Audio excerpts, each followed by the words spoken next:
नमस्कार दोस्तों स्वागत है आप सबका अपना यूट्यूब चैनल में पाई क्लासेस स्टार्ट कर बैच में। पाई क्लासेस स्टार्ट कर बैच में आप सबका स्वागत है।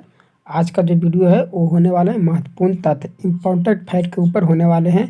तो वैसे विद्यार्थी जो चैनल पर नए हैं वो चैनल को सब्सक्राइब कर लेंगे और प्रेस कर बेल नोटिफिकेशन ऑन कर देंगे ताकि इस प्रकार का आपको वीडियो मिलता रहे। तो आज का जो वीडियो होने वाले है वो आपका महत्वपूर्ण तथ्य यानी कि इम्पोर्टेंट फैक्ट के बारे में हम लोग जानेंगे। चाहे वह ग्रुप डी हो, एसएससी हो या अदर कॉम्पिटिटिव एग्ज़ाम हो, हर एक एग्ज़ाम में ये काफ़ी इम्पोर्टेंट होने वाले हैं।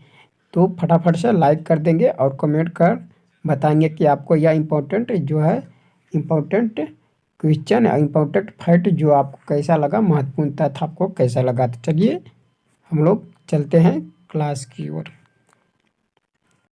देखिए, महत्वपूर्ण तथ्य में से पहला प्रश्न कह रहा है कि जड़त्व की परिभाषा न्यूटन के किस नियम से संबंधित है। ये आपका तो प्रथम नियम से संबंधित हो जाएगा। तो जड़त्व का परिभाषा न्यूटन किस नियम से, तो प्रथम नियम से। अब प्रथम नियम क्या कहती है न्यूटन का, तो प्रथम नियम न्यूटन का कहती है कि यदि कोई वस्तु यदि कोई मान लिया जाए वस्तु है, ठीक ना, यदि कोई वस्तु विरामावस्था में है यानी कि रुका हुआ हो तो तब तक वह विरामावस्था में ही रहेगी जब तक उस पर कोई बाहरी बल ना लगाए। किस पे, तो ये वस्तु है, ये रुका हुआ है तो तब तक वह रुका हुआ रहेगा जब तक कोई उस पर क्या बाहरी बल ना लगाए। ठीक है, बाहरी बल ना लगाए, रुका हुआ है तो रुका हुआ रहेगा। और अगर गतिशील है तो तब तक एक समान गति की अवस्था में रहेगी जब तक कि उस पर कोई बाहरी बल लगाकर उसे स्थिर ना करे, है ना। तो न्यूटन के प्रथम नियम यह कहती है। तो यदि कोई वस्तु रुका हुआ होगा तो वह रुका ही रहेगा, अगर गतिशील है तो वह तब तक गतिशील एक समान गति में रहेगा जब तक उसे कोई रोकने की चेष्टा ना करेगा। तो उसे हम लोग प्रथम नियम के नाम से जानते हैं, न्यूटन के प्रथम नियम के नाम से जानते हैं। तो जड़त्व का परिभाषा किससे मिलती है, तो प्रथम नियम से मिलती है। तो आइए अब हम लोग दूसरे प्रश्न की ओर चलते हैं। देखिए, दूसरे प्रश्न में कह रहा है कि बल की परिभाषा न्यूटन के किस नियम से मिलती है। तो बल की परिभाषा न्यूटन के किस नियम से मिलती है, तो आपका ये दूसरे नियम से मिलती है। तो बल का परिभाषा किस नियम से, तो दूसरे नियम से। तो अब दूसरे नियम क्या कहती है, आइए हम लोग समझते हैं दूसरे नियम क्या कहती है। अब यहाँ पे दूसरा नियम कहती है, ये दूसरा नियम कहती है कि किसी पिंड की संवेग परिवर्तन की दर लगाए गए बल के समानुपाती होती है और उसकी दिशा वही होती है जो बल की होती है। तो मान लीजिए यह कोई पिंड है, ठीक है, यह पिंड है जो इस पर जो है बल लगाया जा रहा है तो इसका जो है समानुपाती बल होगा। ठीक है, और बल और पिंड की दिशा वही होगा जो आपका जो है बल लगाया जा रहा है, जो आपका बल लगाया जा रहा है और उसकी दिशा वही होती है जो बल की दिशा होती है। जिस प्रकार आपका बल जिस तरफ आपका लगाएगा उसी प्रकार वस्तु का ये जो है वस्तु का दिशा होगा। तो आपका दूसरा नियम यह कहती है कि तो बल की परिभाषा न्यूटन के किस नियम से मिलती है, तो दूसरे नियम से मिलती है। ये अक्सर एग्जाम में पूछा जाता है, बहुत ही ये मस्ट VVI प्रश्न है। ठीक है, ये वाला बहुत ही अच्छे प्रश्न है। तो दूसरे नियम से मिलती है।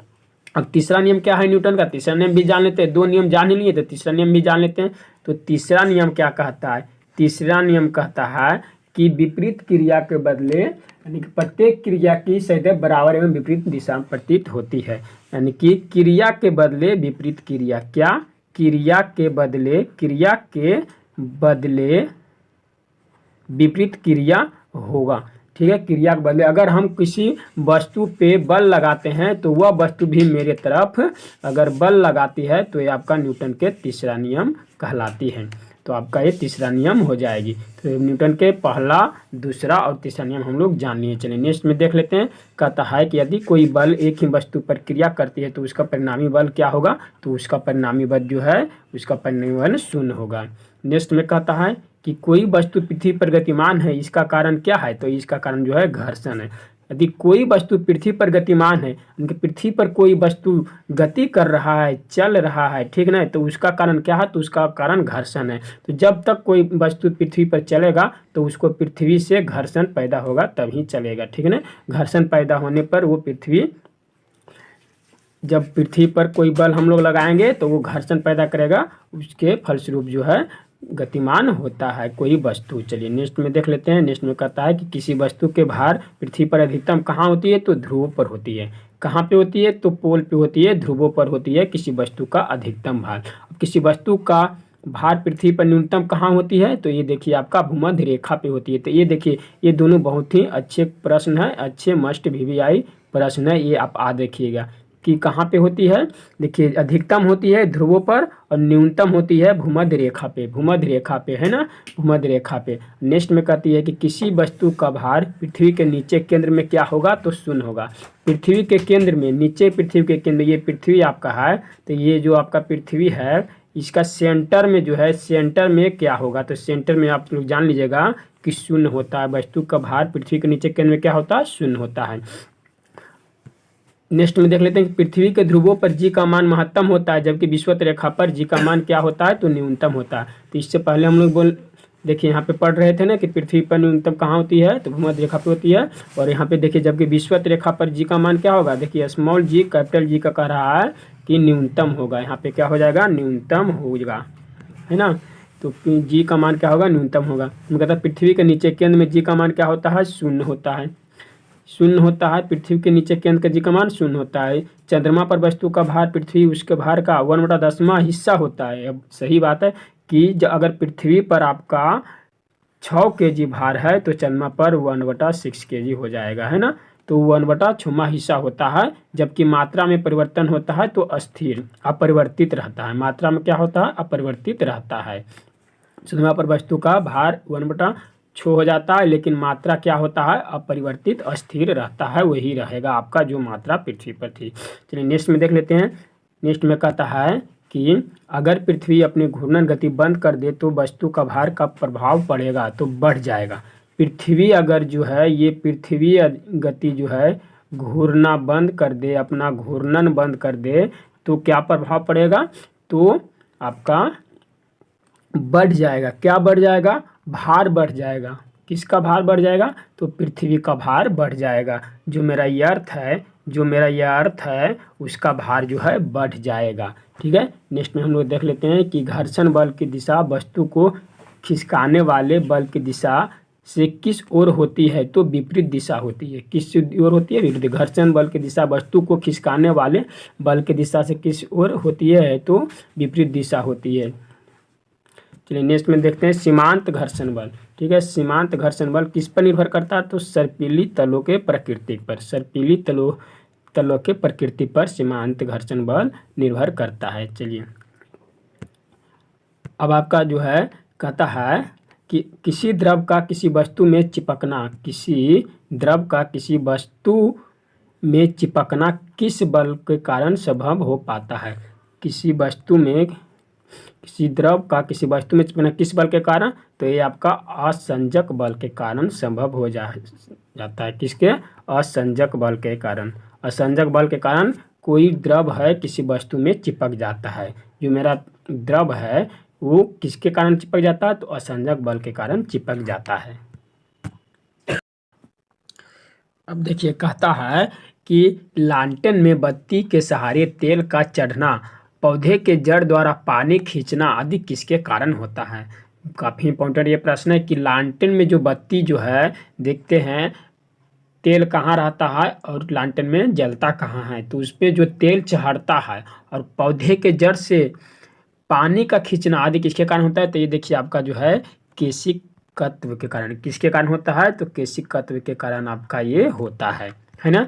चलिए नेक्स्ट में कहता है कि पूर्ण प्रत्यास्थ धातु कौन सा है। देखिए बहुत ही इंपॉर्टेंट प्रश्न है ये कि पूर्ण प्रत्यास्थ धातु कौन सा है, तो ये आपका क्वार्ज है। क्वार्ज एक धातु है, ये आपका क्वार्ज जो है पूर्ण प्रत्यास्थ जो है धातु है। नेक्स्ट में कहता है कि पुण्य सुघटय धातु कौन सा है। पुण्य सुघटय धातु, ठीक है, पुण्य सुघटय धातु कौन सा है, तो आपका पुट्टी है। देखिए पुट्टी है, कौन सा है, तो पुट्टी है। नाम कभी आपने सुना है, नहीं सुना होगा। तो पूर्ण सुघटय धातु कौन सा है, तो पुट्टी धातु है। नेक्स्ट में कहता है जल का आयतन सबसे कम यानी कि न्यूनतम किस ताप पर होता है, तो 4 डिग्री सेल्सियस पे होता है। 4 डिग्री सेल्सियस पे होता है। और अगर यहीं पे आपको पूछ दे कि जल का सबसे ज़्यादा, ठीक है, यानी कि ज़्यादा अगर पूछ दे तो किस पे हो जाएगा, तो वो भी आपका जो है 4 डिग्री सेल्सियस पे ही हो जाएगा, है ना। तो जल का आयतन सबसे कम किस पे होता है, न्यूनतम 4 डिग्री सेल्सियस पे होता है और अधिकतम भी 4 डिग्री सेल्सियस पे होता है। चलिए नेक्स्ट में देख लेते हैं, किस तापमान पर जल अपने तीनों अवस्था में बर्फ एवं जल वाष्प तीनों में रहता है। तो आपका जो है वो देखिए 273.16 केल्विन पे, 273.16 केल्विन पे रहता है क्या, बर्फ जल एवं जलवाष्प तीनों में आपको रहेगा। नेक्स्ट में कहता है कि ठंडे प्रदेशों में जहाँ तापमान 40 डिग्री सेल्सियस से नीचे रहता है वहाँ कौन सा तापमापी युक्त होता है, तो अल्कोहल युक्त तापमापी होता है। अल्कोहल युक्त कौन सा होता है, तो अल्कोहल युक्त, आप देख सकते हैं कि यहाँ पे अल्कोहल युक्त तापमापी युक्त होता है। देखिए नेक्स्ट में कह रहा है कि मनुष्य के शरीर का समान तापमान कितना होता है, बहुत ही इंपॉर्टेंट प्रश्न है। 98.6 फ़ारेनहाइट या फिर 37 डिग्री सेल्सियस होता है। कितना होता है, 98.6 फ़ारेनहाइट या 37 डिग्री सेल्सियस होता है। नेक्स्ट में कहता है कि बर्फ का आयतन जल के आयतन से कितना अधिक होता है, तो 9% अधिक होता है। किसका, तो बर्फ का आयतन जल के आयतन से 9% अधिक होता है।